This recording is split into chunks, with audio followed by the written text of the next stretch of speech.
Good morning and good afternoon, ladies and gentlemen. My name is Kesi Katsitadze. I'm the Strategic Development Professional at the Business and Technology University in Tbilisi, Georgia, one of the partners of strategists in the country.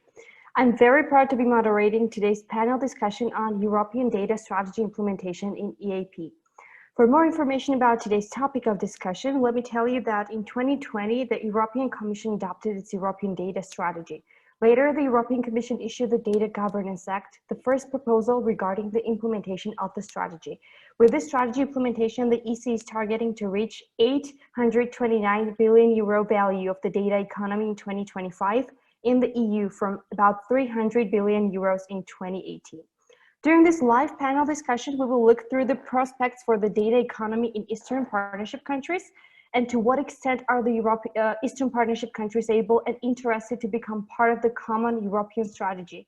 More specifically, we will discuss whether the data economy is capable of becoming a new driver of economic growth in the EaP countries, steps that should be taken by the state authorities of these countries, whether the EaP countries will be able to provide the industry with new data specialists and whether the relevant curricula are developed, programs that work in the EaP countries for increasing digital literacy, and finally, the assistance that the EU and European development institutions could provide in the creation of the data economy in those countries.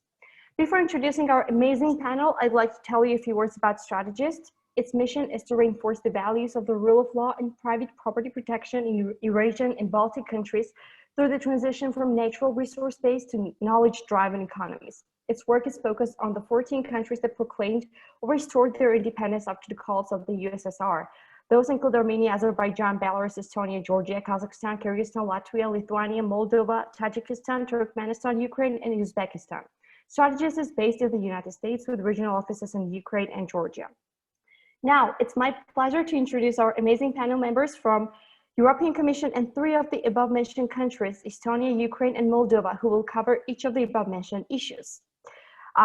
Let me introduce them. First one is Federico Milani, Deputy Head of the Data Policy and Innovation Unit of CNECT Directorate General, European Commission.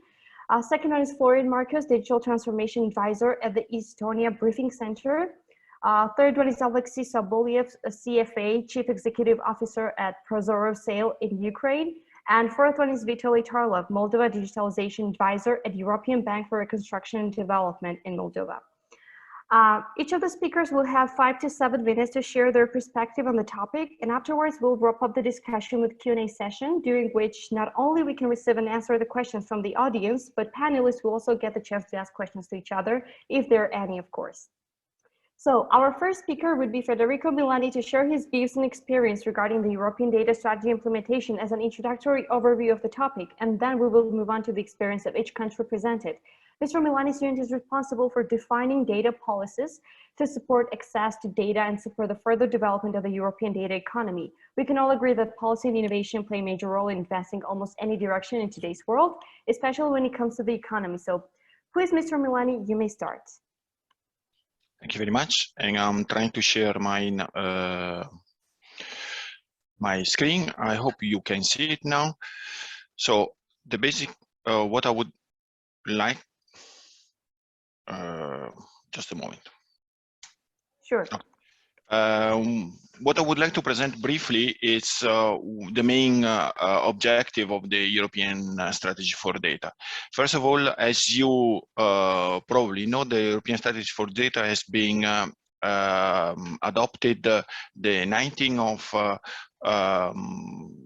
February 2020, which is basically just before we entered in the pandemic and the lockdown. So although some might see some actions or activity that might even resonate the fact that there is a need, for example, for sharing data also to solve major problems like the pandemic, when we drafted it, we were not aware about what was coming to us.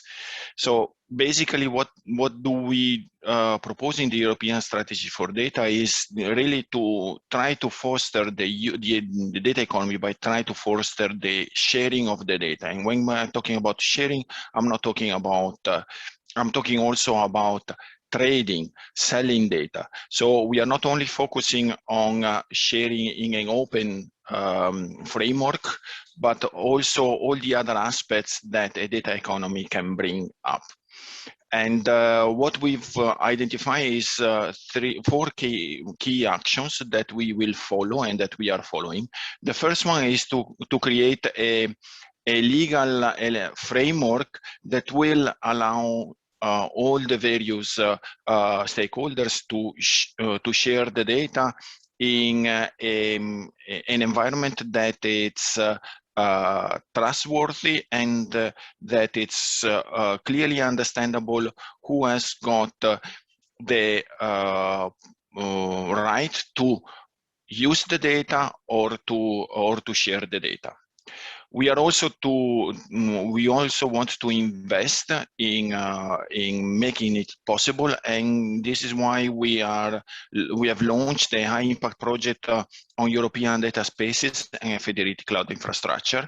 We are also working in order to empower individuals and invest in digital skills and data literacy, especially with the SMEs, so that they will be able to exploit the data that they collect, or they will be able to create innovative products and solutions based on the data that they can access to. And we want to also to support the rollout of common European data spaces in crucial economic sectors and domain of public interest.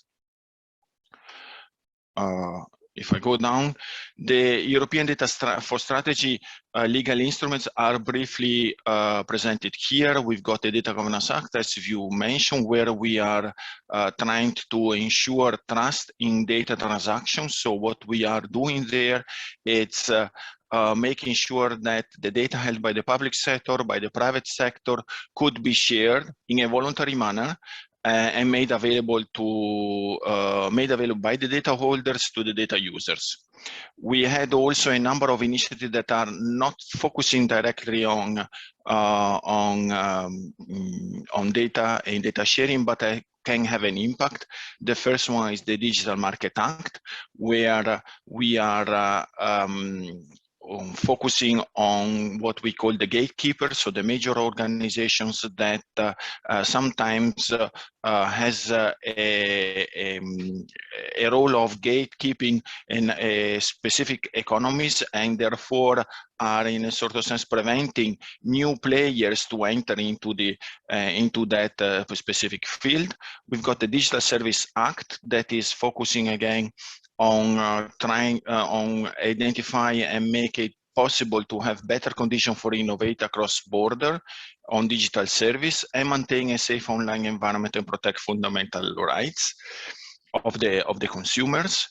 Then we've got an impact in implementing act on high value data sets, which is coming from the Open Data Directive, where we are going to make accessible a number of data sets that are held by the public sector in a machine readable format through API.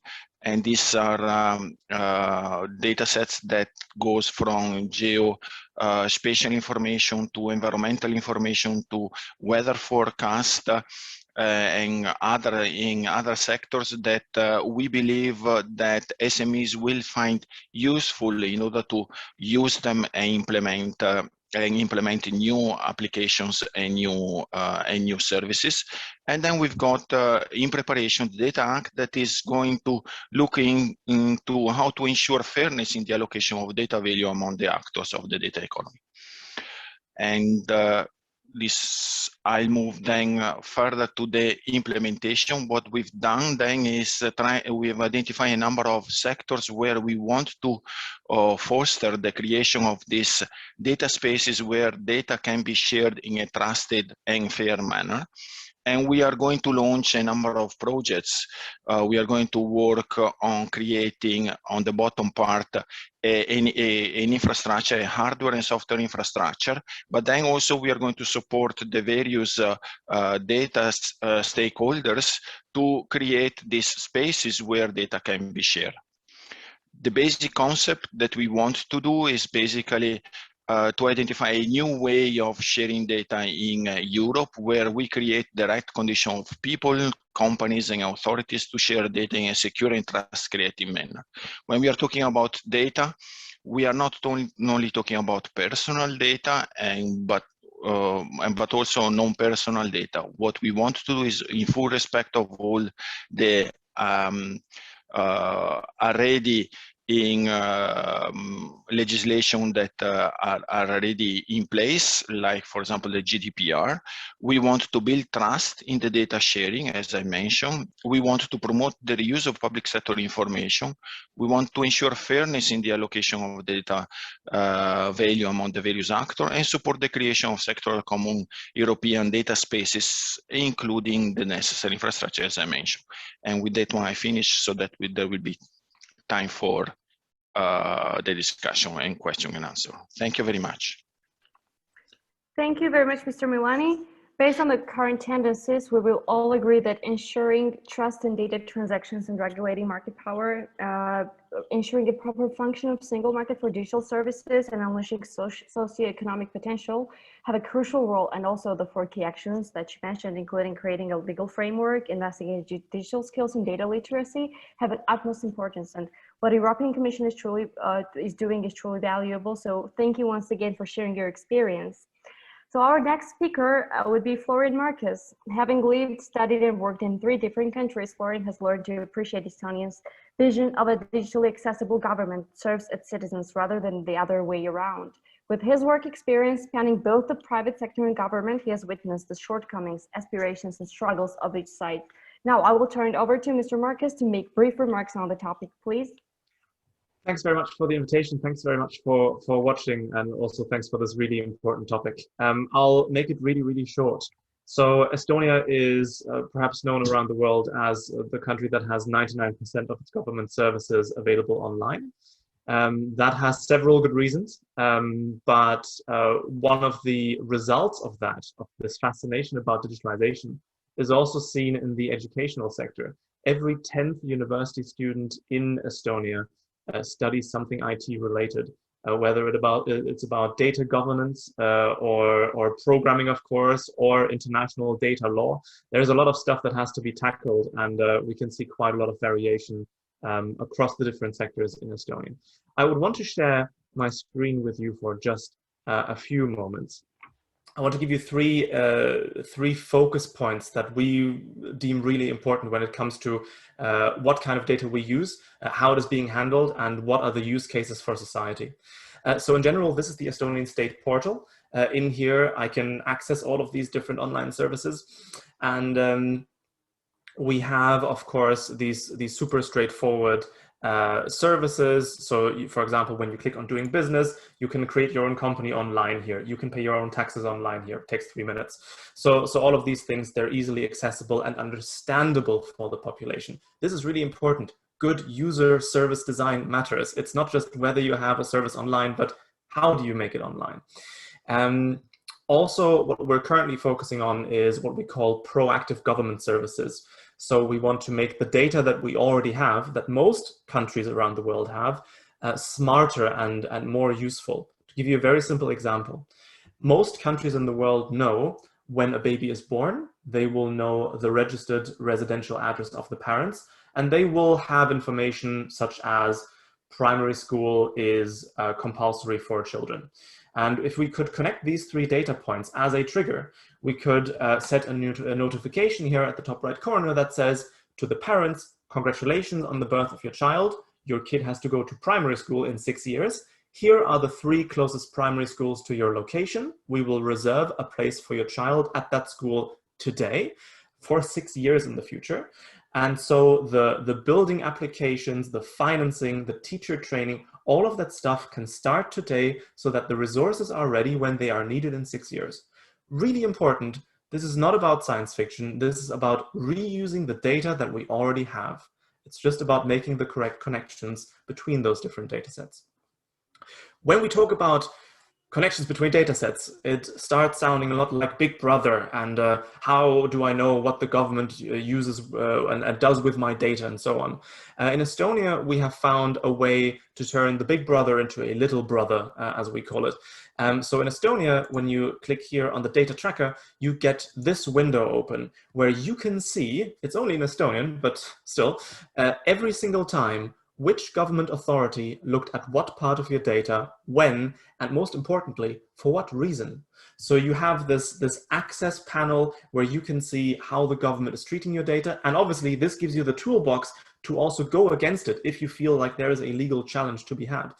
We have the Data Protection Inspectorate in Estonia that deals with these concerns whenever they arise. Last but not least, so this is how you create trust in the society as well. Last but not least, I want to talk just a few seconds about open data. There is plenty of open data and there are a lot of great initiatives across Europe. In Estonia, one of the examples that I like to point to is this beautiful map. And when we zoom into Tallinn, you will see lots and lots of different colored dots.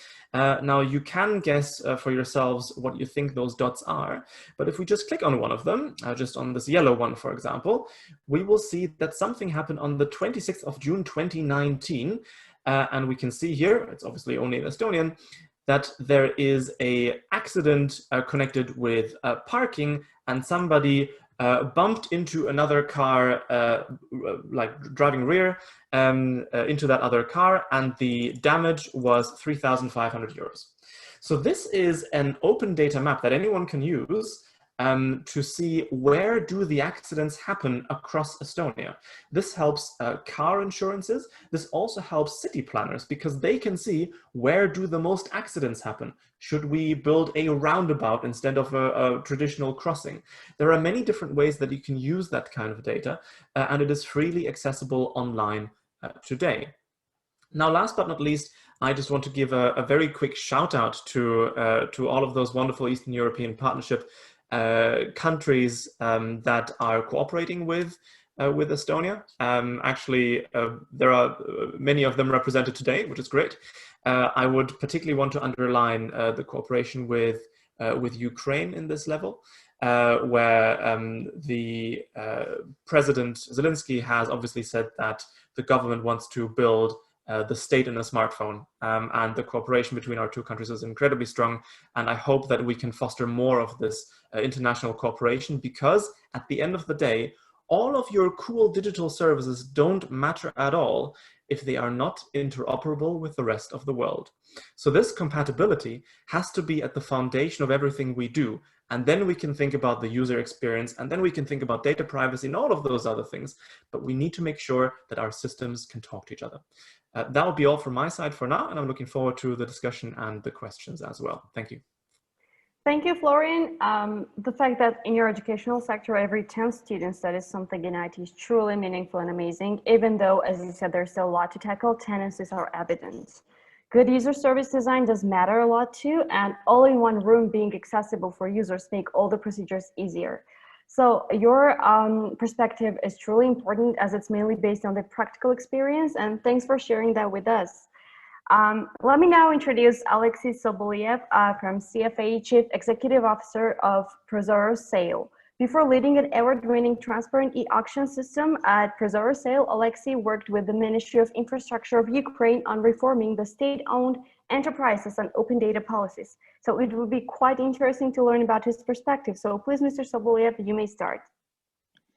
Hi, hi everyone. Thank you for having me and for this wonderful discussion and the ability to share Ukrainian experience.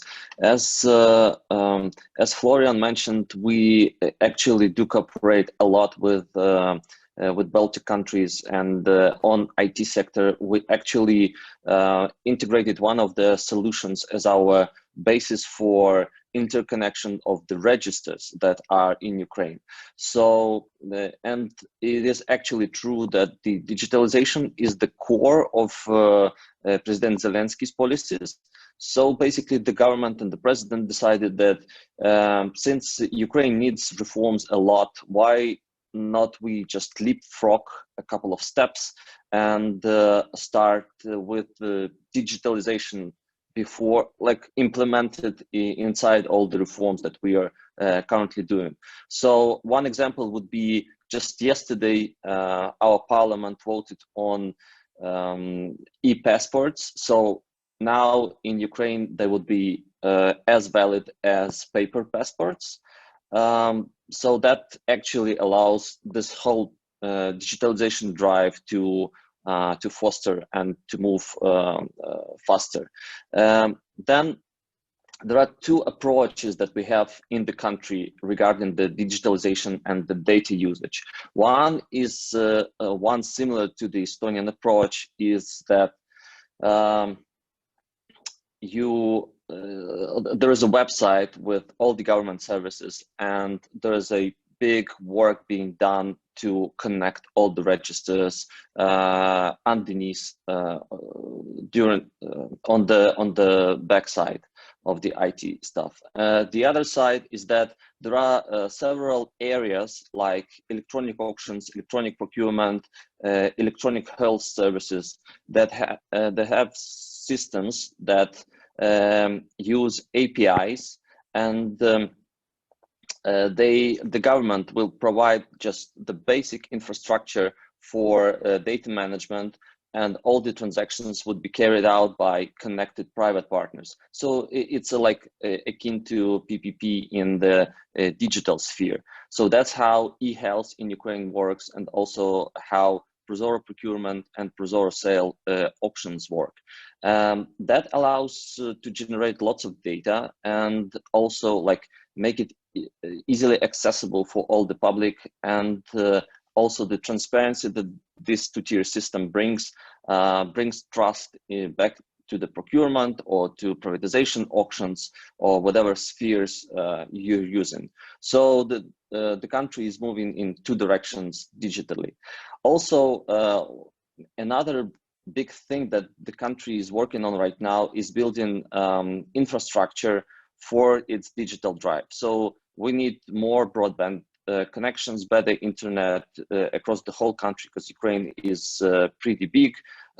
We have 10 million out of 40 million living in a real rural areas of small villages below 1,000 people, and they are not that well connected to the internet. So that's like the infrastructure is one of the key points that the government is looking into. The other one is building digital literacy, and as the universities saw the different online courses, that the people could be actually more versed in all the electronic and digital affairs and data usage. We plan to, in the next 5 years, we plan to have 3 additional universities producing around 20,000 of specialists each year, because we also see Ukraine is a big hub for outsourcing of IT professionals, and there's definitely a shortage of around like 20 to 40,000 people each year that we are currently facing, not saying about the next 5 years forward. So basically, if you're talking about Ukraine, I guess our approach is that the country is changing, and the main thing we want to look for in other countries as well is in European Union, and actually Europe supports our digitalization drive very much, and we are very thankful for that support, being the technical assistance or funding for infrastructure projects. So once we do the reforms, we always think about digitalization in the mind, and that's also how we in Prozorro.sale approach reforms in different markets. So we're working on digitalization of timber management, because Ukraine is a big timber producer, and this market is completely gray right now, but that will change in I guess couple of months. And also in the land market, that should become very, very transparent and like data producing just by the end of this year. Thanks for having me. Ready for the questions. Thank you very much. Again, this was practical experience of Ukraine this time. Your approaches are valuable as they are focused on simplifying formal procedures for citizens, and this is already a big step forward towards implementing data strategy. It's true that there is a shortage, not only in Ukraine, sadly, but almost everywhere, of specialists in IT. And it's important to work hard on producing more specialists and supporting the process, both from educational sector and government side. And thanks again. I'm excited to introduce our last but truly not the least speaker, Vitalie Tarlev. Mr. Tarlev has been involved in numerous high-profile ICT national and international initiatives. His duties and responsibilities being focused on information society policy and legal framework development, as well as on the implementation of the related to those projects. This include e-Moldova strategy, Digital Moldova strategy of 2020, IT industry competitiveness roadmap, so on and so forth. He will wrap up the topic by sharing the perspectives on the strategic and legal sides of the topic. Please, Mr. Tarlev. Thank you very much for such a wide introduction. I'm very glad to participate to this fora. Of course, countries in the region are following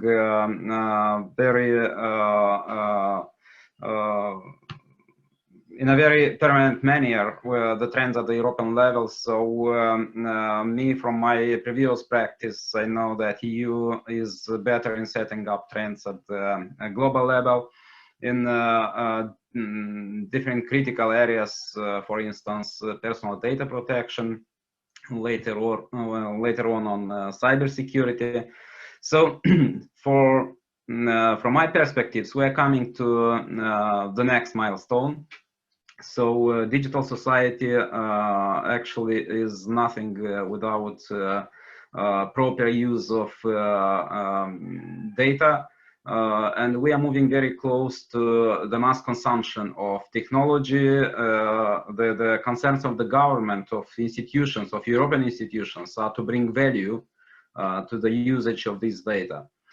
So that's why we are following the process, and that's why we consider that, of course, data is the oil of the new digital society. Our local community, IT community, pro-digital community in Moldova is very well prepared from my point of view at this stage, but we need more. We need to move forward, and we need to improve the processes we set up in Moldova here for a while. I'll bring you some examples. In Moldova, open data is a hot topic for about 10 years.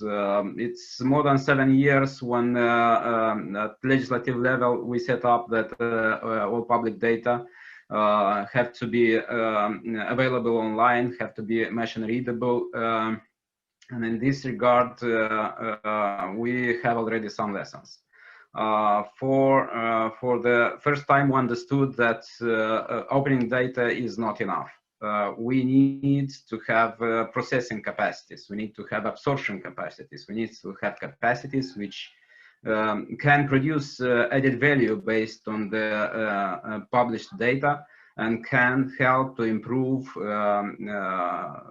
the institution's activity, to improve the business environment, and to improve the consumer's experience, the beneficiary's experience.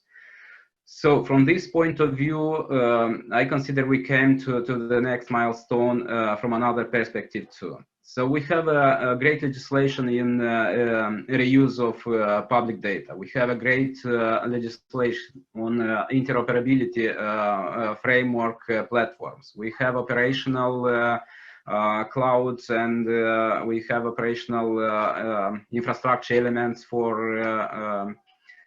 digital identification of person, for digital exchange of data between institutions, and so on and so on. How we bring value with this data, again, it's a constant concern. So from these perspectives, the main topic to be somehow preserved in the top of the list is digital literacy. Of course, we did great things in institutions. Of course, we allocated budgets. We transferred best cases. For me, for instance, yesterday, was the last day to declare my incomes for the last year. For me, it was very nice and comfortable to open a pre-completed form, just to revise it, to sign it, and to send it. For me, it was very easy to open personal cabinet, to identify myself electronically, and to see what I've declared, who accessed my data, and so on and so on. It's almost like in Estonia. Our friends share it with us from their experience, and we have many similarities. Another concern, or the difference between Eastern Partnership countries and more advanced digital nations, is that the digital literacy rate is critical.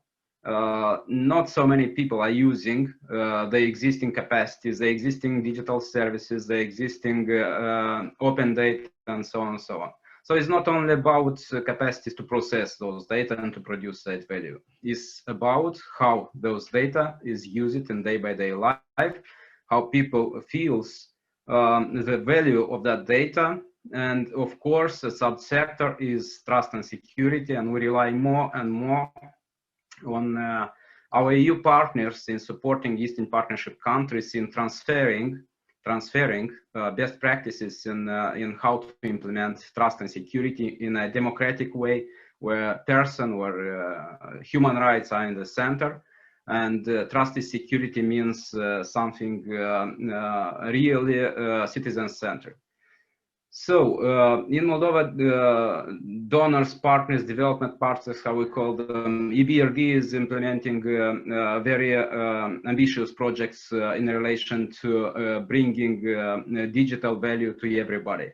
So we think that with common efforts we can succeed in that regard, and I'm happy to participate to this kind of forums. I'm glad to listen and to share, and thank you to organizers for doing that.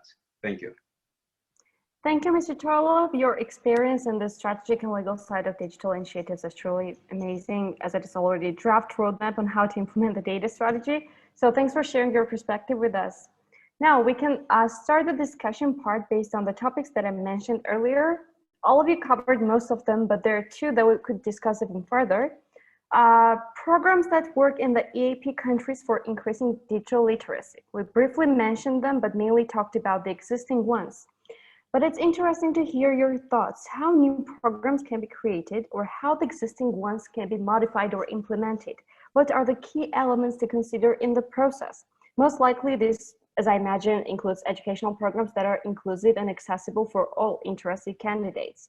And I'd be happy to hear the thoughts of each panelist on this, and we could follow the same order for this and the second topic that we will discuss as well. So first one would be Federico Milani, please. Thank you very much. That's a quite interesting question. As everybody mentioned, it's extremely important. And there we can see how, as expected, probably when you think about it, there are countries where educational systems are established, where everything is well and already organized, that it's more difficult to introduce new way of teaching, new way of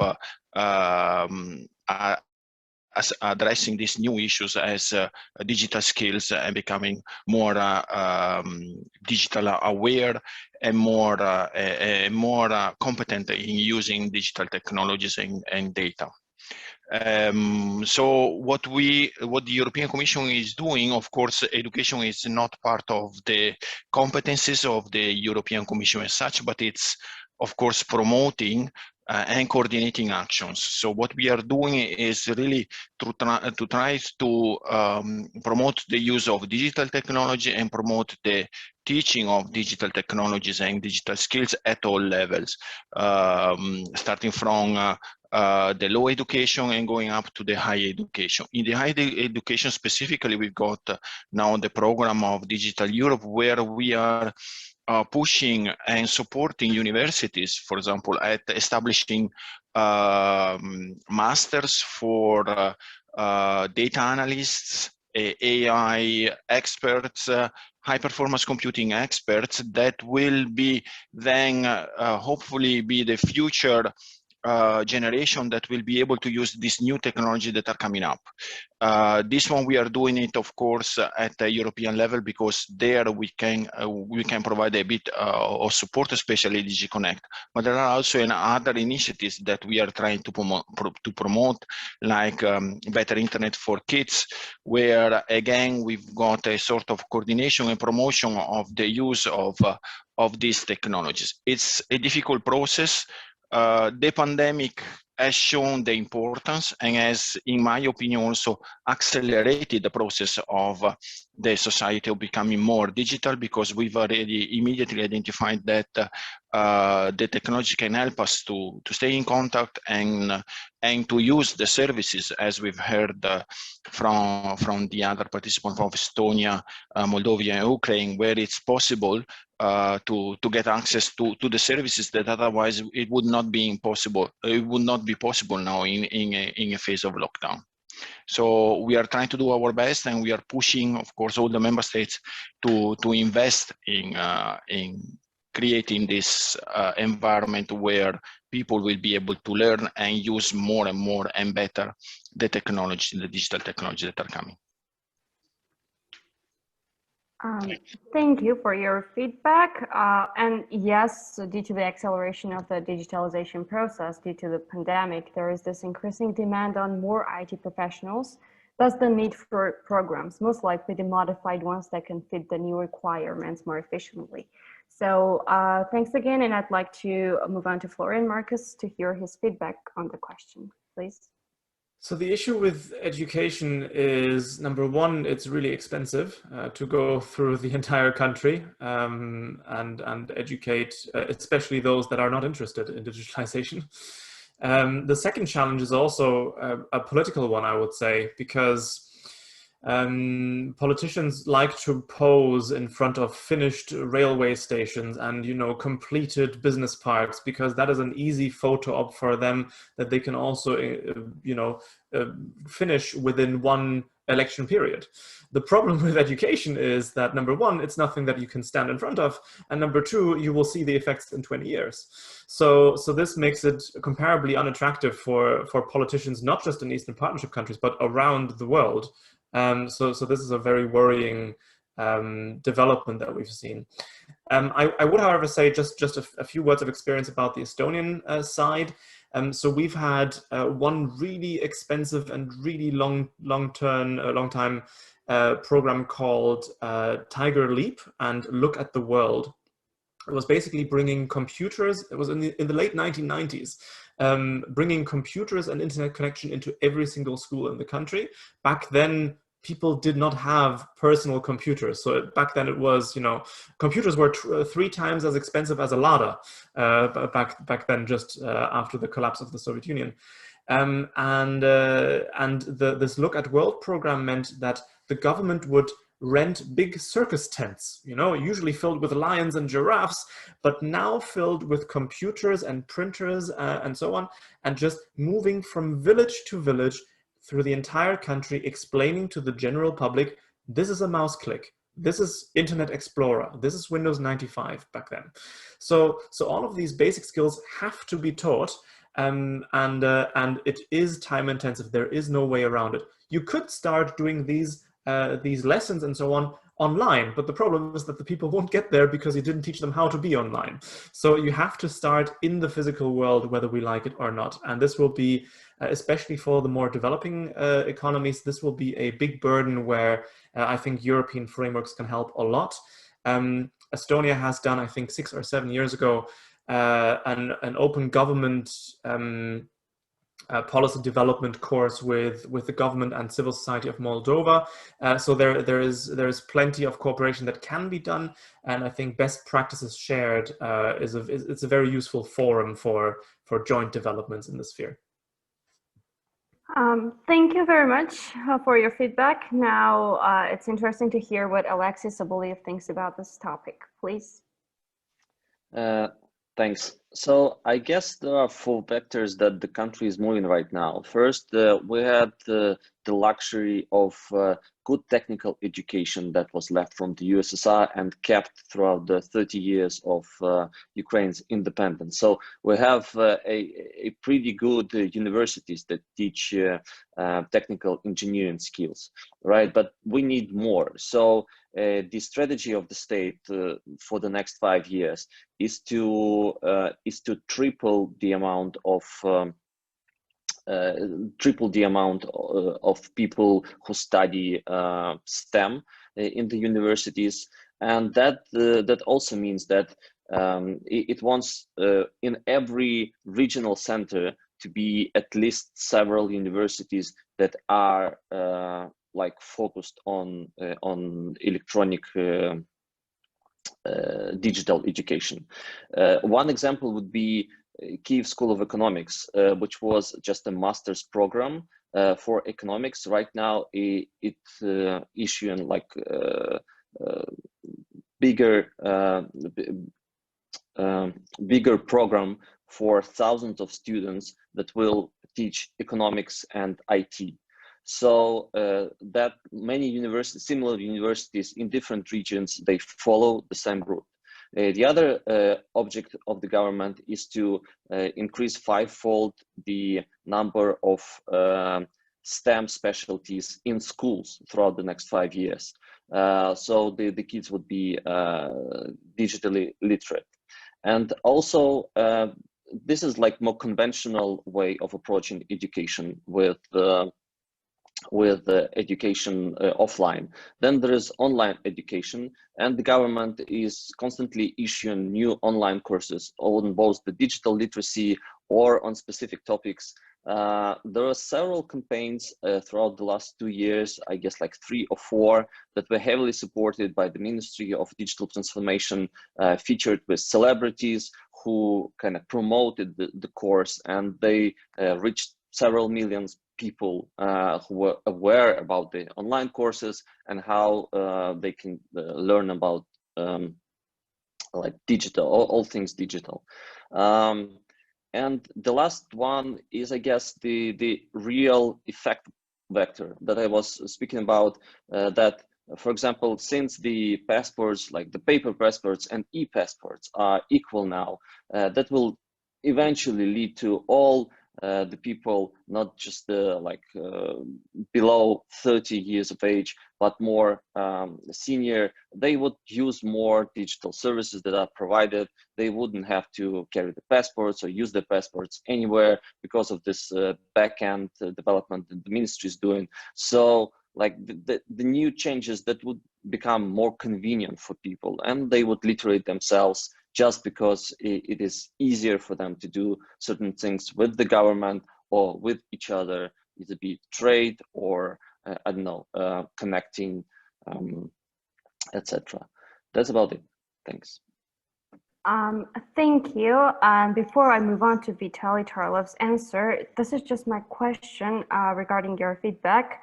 Yes, it's one thing to let people know what courses are available and how to take them. Of course, it's a part of raising awareness.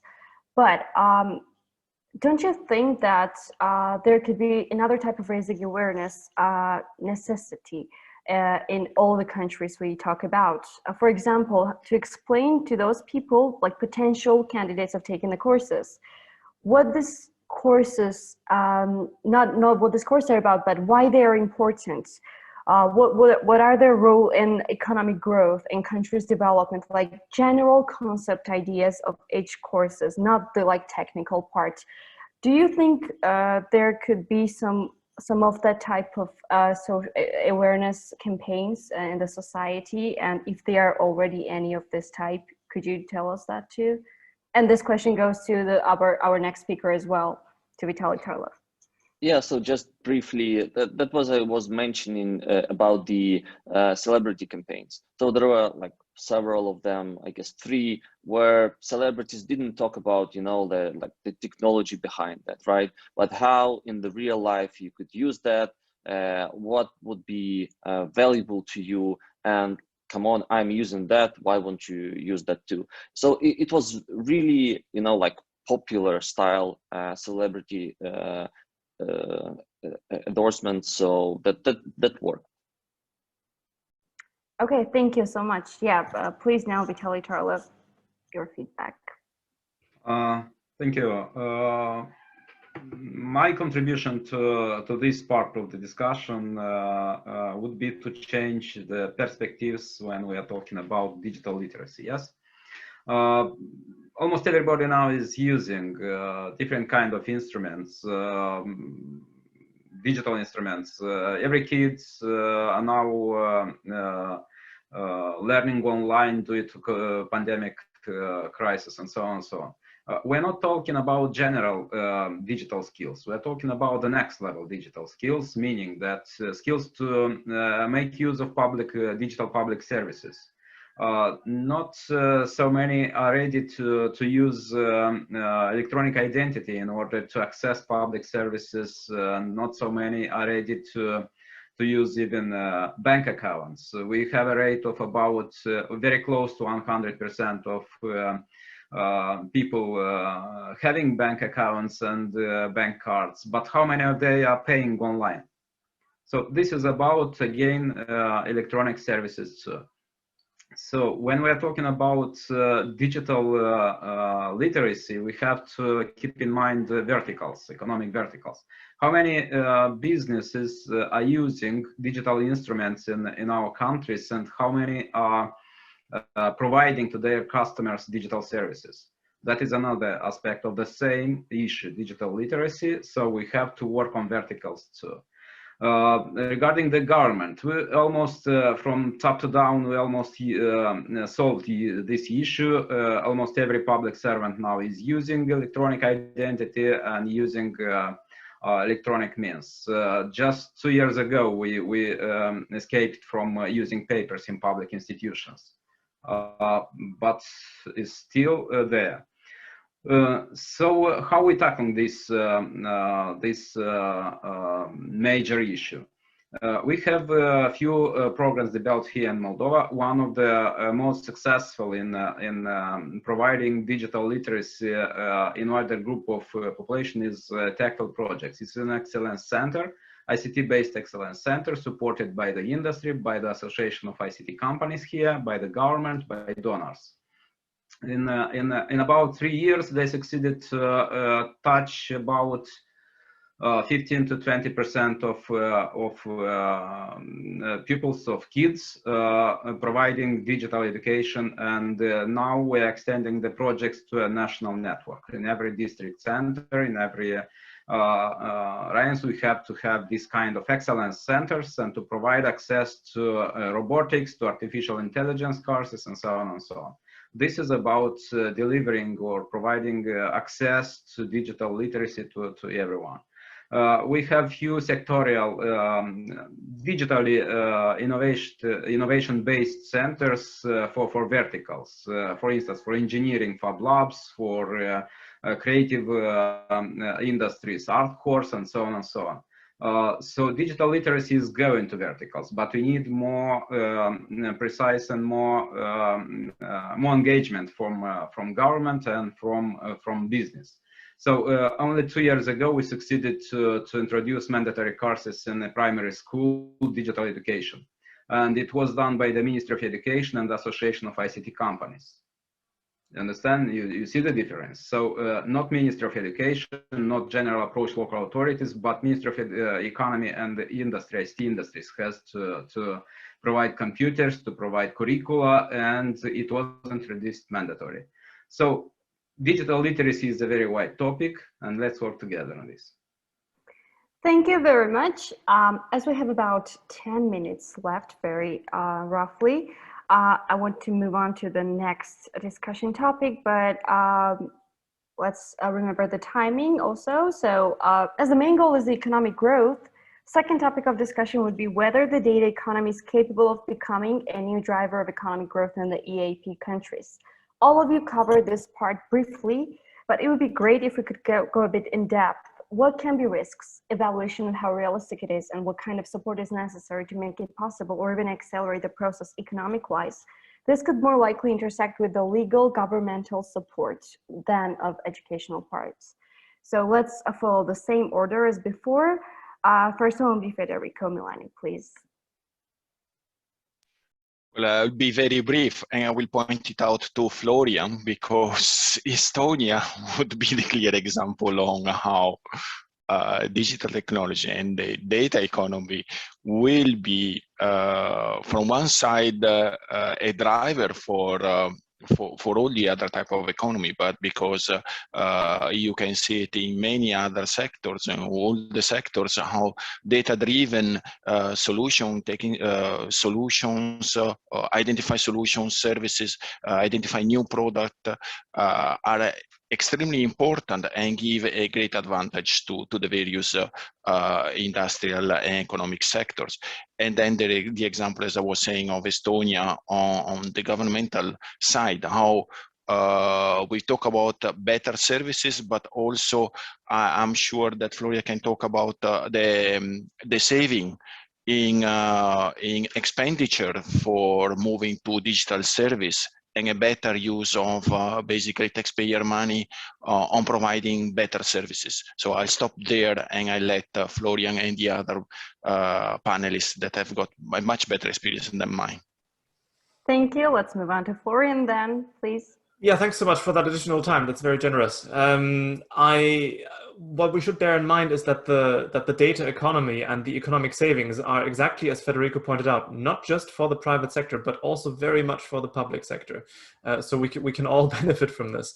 One of the results that I would point to is that the digital signature alone in Estonia, the fact that you don't have to sign paper documents anymore, you can sign any document legally binding digitally in 10 seconds. That saves around 2% of the GDP each year, because people sign a lot of documents. You know, when you think about before COVID, especially, how often you would set up a meeting, drive into town, drive back, print out the documents, have 10 other people gather around the table to sign, you know, contracts. You can save all of that money. It's very straightforward. And we can also see that that global companies that have board members on every single continent, that they need solutions like this, not just for economic savings, but also for the better treatment of the planet that we live on. A second point that I would want to mention is that, yes, so in general, the data economy leads to a greater entrepreneurial activity as well. Estonia has a population of 1.3 million people, roughly. And we have currently 5 unicorns. So that means that per million people, we've got 3.8 unicorns, startups valued over $1 billion in their valuation. So this shows that if you get the tools to, you know, create startups and scale them up fast, then your people will get the job done. It's not like Estonians are the smartest and everyone else is dumb. No, it's just about getting people around the world the right tools to get to work. And last but not least, what we do at the briefing center in particular as well is we want to make sure that other countries are interoperable and compatible with our solutions. I'll give you a very simple example. In Estonia, we have the e-prescription. You use your electronic identity to get prescription medicine. Doesn't work when I go to Germany. Doesn't work when I go to Spain. Why not? You know, if even this one single service would be interoperable across the entire EU and then Eastern Partnership countries as well, we would not just save loads of man hours and lots of money, we might also save some lives in the process, because some people might not get their prescription medicine while they're on holiday in Armenia, you know. So there are lots of issues that we can solve with this, both on a societal and life quality level, but also on an economic level. Okay, thank you. Now, please, Alexis Soboliev, your turn.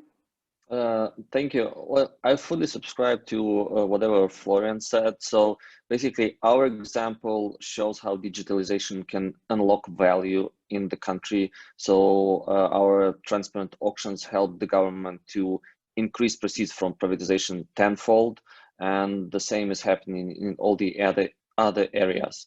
The other thing is that we see, so we're trying to integrate into EU, and with the new digital tools, it makes it much better, easier, and it's easier to make these reforms happen inside the country when you're not just complying with the regulations that many people don't understand here, don't understand why they need them, or you need to do a lot of work to get this done. But if you're adding this digital factor inside, that could lead to kind of easier services for people, and would also mean easier European integration. That would work, and people are more acceptable to this.